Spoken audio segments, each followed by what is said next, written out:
What is the fastest and most reliable way to raise funding for your startup? I've spent the last 8 years helping founders navigate this exact challenge. And what I've realized is that it comes down to something I've called the fundraising black box effect. From my experience coaching hundreds of founders who've collectively raised over $250 million, I've consistently seen that when someone doesn't understand the fundraising black box effect, they struggle to secure investment. They feel stressed, frustrated, but worst of all, they don't even know why. So in this video, I'm going to break down exactly what the fundraising black box effect is, and I'll give you 3 powerful strategies to help you raise funding faster and more reliably than ever before. But first, let me show you 2 powerful reasons why following these strategies is absolutely crucial. Because if you skip them, your chances of successfully fundraising for your startup plummet dramatically. So what is the actual fundraising black box effect? So it originates from engineering, but it's applied to fundraising. And it says that the black box is any situation where we have an input that turns into an output. And there's a process in the middle. And we don't actually know how the input actually becomes the output. And that's what creates the black box. A simple example you see is other founders posting on LinkedIn about their successful funding rounds. The input is they somehow went through a fundraising process, and the output is that they secured millions of investment. But for most founders, probably you don't really know how that works. What are the steps in between that went from them thinking, I need to fundraise, to raising the $1 million that they did? And when you're trying to raise funding, the black box is critical because your efforts is your time, your energy in reaching out to investors. And the output is actually securing investment or performance. And if you're spending months reaching out to investors, crafting pitch decks and taking meetings, but you don't actually know how that time and effort actually translates into the specific actions and processes to close a funding round, then your results are going to fluctuate wildly. They're going to be going up and down. And this is especially true for fundraising because it's a complex process. The reason fundraising is so complex is because there's a lot of things going on inside the black box, and there are a dozen things and variables that influence your ability to successfully raise capital, some of which you can't even necessarily control. A great example of this is like tying your shoelaces. It's not a complex skill because there are just a small number of very controllable, easily understandable factors that influence whether you can do it or not. On the other hand, trying to do something like fundraising is a lot more complex because there are dozens, if not hundreds of variables that we have to get our head around. And if we don't know how our time and effort is translating into our performance, then we don't really understand how we're doing this section here. And then we have really variable and inconsistent performance. And what normally happens is because we don't know what's inside the black box, which if we were to fix would allow us to have more consistent performance, we control the only thing we know how to, which is how much input we put and time and effort that we do. So this goes up, which means more pitch meetings, more time tinkering with your pitch deck, which doesn't really matter. But because we still don't know what's inside the black box, because this is still question marks, our results are still going to be variable. And the problem is this cycle continues, where your fundraising process just doesn't seem to be reliably improving, despite spending enormous amounts of time and effort, creates massive amounts of stress and frustration, and creates demotivation. Which in turn, all of this leads to burnout. And if you've ever felt these feelings where you're trying to raise funding, you're trying to get investors interested, you're trying to create the momentum, but it's inconsistent, it's variable, and you're trying really hard, and despite that, you feel the results don't reflect your efforts, there's almost a guarantee that's because of a fundraising black box that you've not yet opened up and completely understood what matters and what doesn't, and what you need to focus on. So the first reason why solving this is so powerful is because it taps directly into the core psychology of how investors actually make decisions. But why is understanding this psychology so important? Well, when I launched my first startup, I had absolutely no clue how investors decided whether to invest. I thought fundraising was simply about crafting a slick pitch deck, sending out cold emails, or landing me. But in the grand scheme of things, none of that really mattered because I was focused on the wrong things. I didn't realize there was a small set of critical steps, the 20% of actions that drive 80% of the results. And because I didn't understand that, I failed to raise money for my first two startups and had to shut them down in the end. It wasn't until my third startup, after two painful failures, that I finally cracked the code. Using these insights, I successfully raised $16 million for my third startup. And in a moment, I'll show you these 3 strategies that you're going to do so you can transform yourself into a fundraising machine. But the second reason why this is so powerful is that once you understand these critical fundraising steps, you'll know exactly what to do and exactly when to do it. Let me give you an example. When Hatim first came to me, he was overwhelmed by what he called the unknown unknowns of fundraising. He had no structured step-by-step approach. And because of that, he not only wasted energy on unimportant tasks, but he also procrastinated on the crucial ones. Simply because he didn't know what mattered most and he didn't understand the black box and was focusing on just doing things but not really focusing on the performance. But once we started working together, Hatim knew exactly what to focus on at each stage of his fundraise, and having clear steps and accountability, he raised over $1 million for his startup. You see, the biggest challenge in fundraising is uncertainty. When you don't know what really matters, you get stuck in decision fatigue and end up doing almost nothing or the things that don't actually matter. But to start fundraising successfully, you have to realize that your inconsistency in results and your inability to secure investment quickly is not because you're not trying hard enough.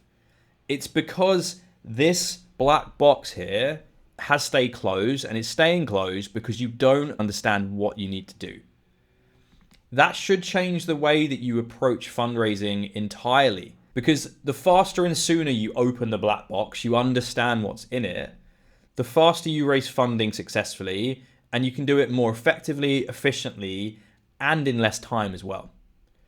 So knowing this, here are 3 very effective strategies you should start using to open that fundraising black box much more quickly. So strategy 1, strategy 2, strategy 3. And strategy 1 is never practice in isolation. So my question to you is, how do you actually get better at fundraising? Of course, people say you practice. Maybe you're going to take investor meetings, and people always say like practice makes perfect, right? And there is some level to that, but practice does not make perfect.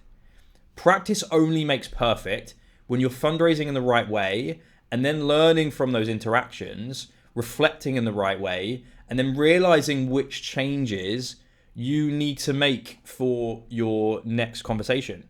Because feedback from investors in the moment is not always the right thing to focus on. Investors might give you polite feedback that doesn't necessarily reflect their real concerns or focus on surface level issues when the real problem is deeper that you can't really necessarily understand.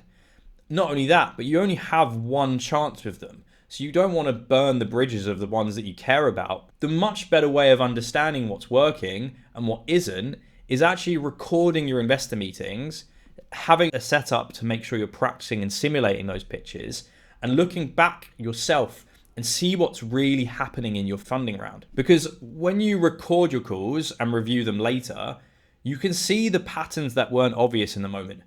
You can notice when investors start leaning in versus when they checked out.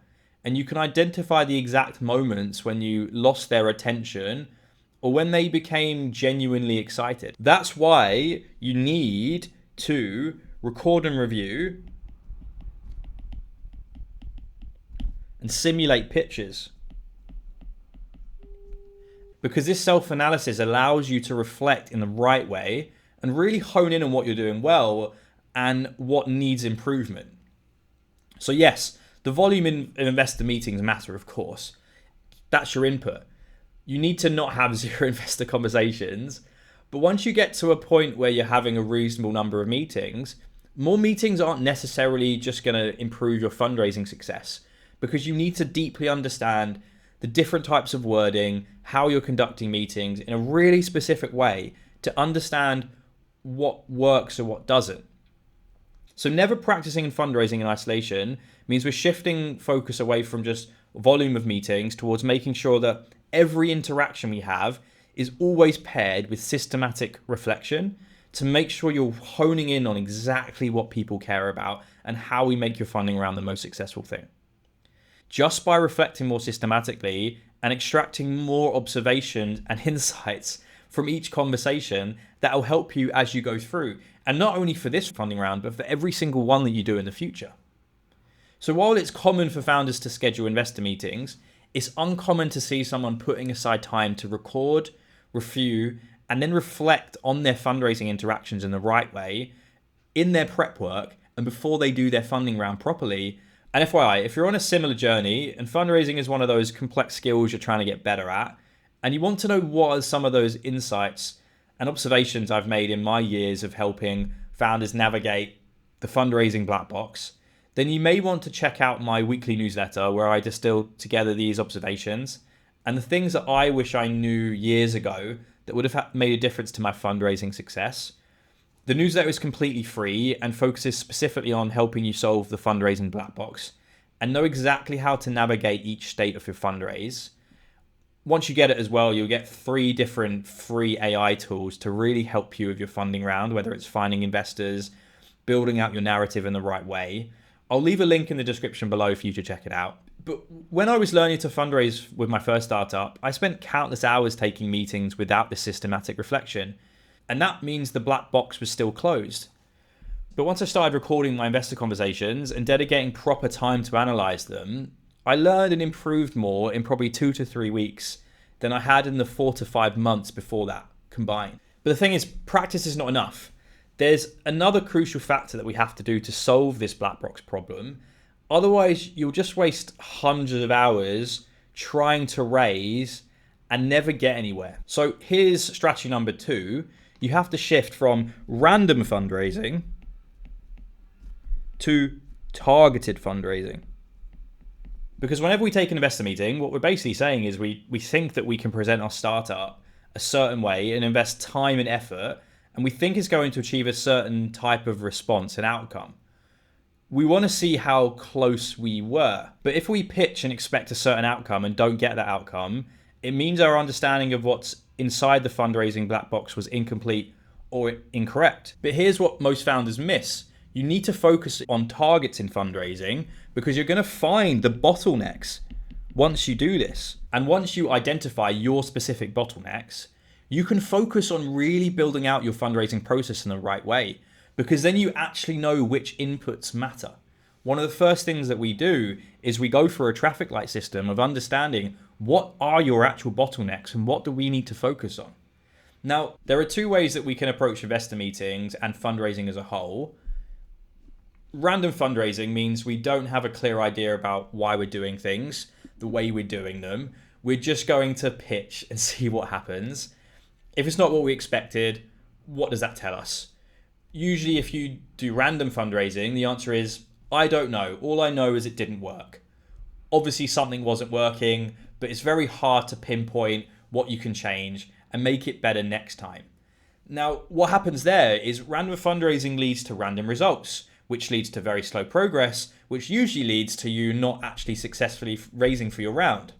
However, when we go to targeted fundraising, what we're doing is we're building out systematic understanding. We're thinking about this as numbers. We're understanding our bottlenecks and optimizing for high conversion rates on all of the different parts in fundraising.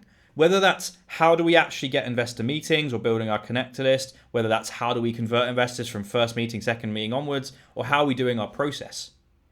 But to get there, you need to understand your specific bottlenecks. Are you struggling to get meetings? Are you getting meetings but no follow-ups? Are you getting interest in having those meetings but you're not getting the commitments? Which part of your fundraise is the bottleneck and how do we solve for it? Because once you identify your bottleneck, you can focus your preparation and practice on that specific area. If your bottleneck is not getting meetings, for example, you focus on network and building warm introductions. If your bottleneck is converting meetings to interest, you focus on narrative and pitch refinement. We're not sure what's inside the black box, but we're creating a hypothesis. Here's how we think fundraising works. And because of the practice that we've done before and then this one, our next investor conversation becomes much more targeted because we can adjust specific variables in the ways we think will work better. With each layer of investor interactions, our understanding of what's inside the black box will get more and more accurate.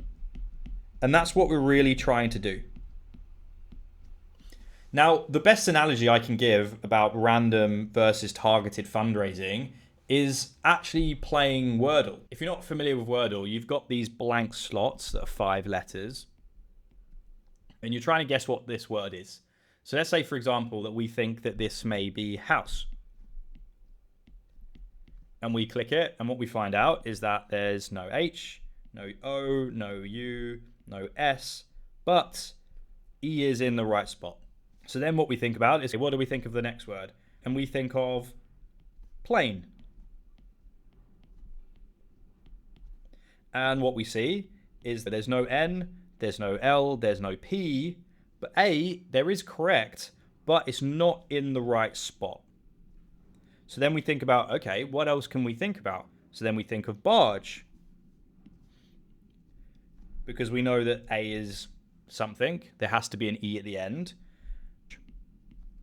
right? And what we find is that pretty much everything is apart from this. And then what we actually get in the end is badge. So even at the beginning, we had a totally wrong idea. Through a series of iterations, we gained more information about where we were right and where we were wrong until eventually we arrived at the correct answer. And this is basically targeted fundraising applied to everything that you do when it comes to fundraising as a whole. What's going to happen is through this process of targeted iteration, you eventually discover that investors in your space care most about your domain expertise, business model clarity, and your go-to-market strategy, and exactly how you present each one to make them understand it deeply. So even though at the beginning, you had a totally wrong idea about what mattered, through a series of systematic iterations, you gained more information about what resonated and what didn't. And this is how you should be targeting fundraising in the exact same way for everything, whether it's building your network, outreach, meetings, process. Now, this is targeted fundraising. You're focusing on targets, you're finding your bottlenecks, and you're building out your process in the right way through systematic iteration rather than just from randomly deciding what you need to do day by day. But random fundraising, which is what most founders do, it's what 90% of the founders I speak to do, is like pitching random things until something works, without ever analyzing what specifically resonated or identifying where your bottlenecks actually are in the fundraising. So you need to do targeted fundraising, because if you don't know what your fundraising black box hypothesis is, you can't understand what you need to be working on and how we need to improve it. And you can only really understand what your hypothesis can be with strategy number 3, as this ties everything together. So what actually is strategy 3? Well, this approach of targeted fundraising links directly with the third way to open that black box and improve your chance of fundraising. And that's to ask why constantly. But here's what makes this strategy so powerful. When you ask why constantly, you start to think about investor psychology and why investors make decisions. And this is where first principle becomes absolutely crucial. First principles fundraising is so important because it allows you to understand the fundamental reasons behind every action you take. So rather than just following tactics you've heard about, you actually are doing the things that matter. One of the things that makes targeted fundraising and also the reflection more powerful is building a working theory of how you think successful fundraising actually works based on those first principles. Because when you start fundraising, you usually have certain guidelines or instructions like build a great pitch deck, or I know I need to get warm introductions. And the first few interactions are just to get a feel for it. But after that, you should start challenging and asking why those steps are the way they are. Don't just do things because someone says this is how you should fundraise. Spend time actually rationalizing why each step is important by understanding things like investor psychology and why investors make decisions. For example, why do investors prefer warm introductions? It's not just because they're easier to get. It's because investors rely on pattern recognition and social proof to filter opportunities. So when someone that they trust recommends you, it shortcuts their evaluation process, and they're using someone that they trust to build it. So when you ask why constantly and think about investor psychology, you start to understand the first principles of fundraising. And the first principles understanding changes everything you're going to be doing in a fundraising. Instead of randomly trying tactics you've heard about, you start making strategic decisions based on how investors actually think and decide as you fundraise. And when you ask why you need to approach fundraising in a certain way, it allows you to build understanding of what's inside that black box more quickly.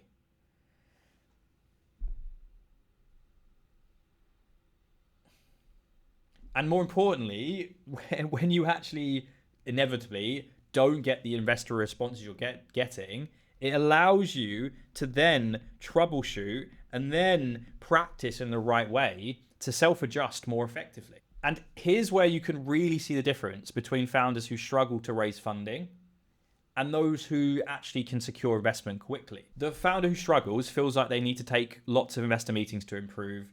They're resistant to being reflective and asking why, and they're not doing the necessary things, so they probably can't even get investor meetings, if I'm being honest. And because it takes mental energy, and frankly, it's just easier hoping things will get better, they're not actually improving. They're getting burnt out. They just say, I should be out there networking and pitching. But that's impatience because they're doing everything wrong and they're just wasting time on everything. On the other hand, founders who raise quickly realize that the value of investor meetings comes from opening the black box through first principles thinking, the time they invest in asking why, understanding investor psychology, and building this first principles understanding directly translates to needing fewer meetings before they actually understand what they need to do, and therefore securing funding more quickly and really making sure that they make the prep work as fast as possible and give themselves the highest chance of success of fundraising.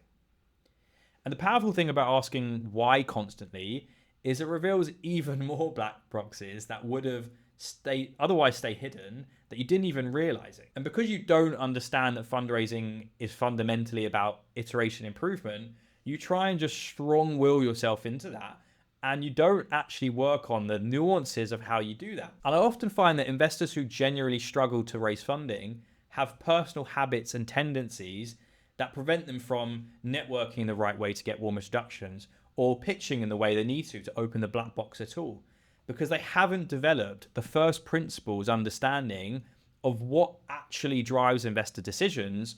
So you're doing everything wrong from that position. So this is the fundraising black box effect.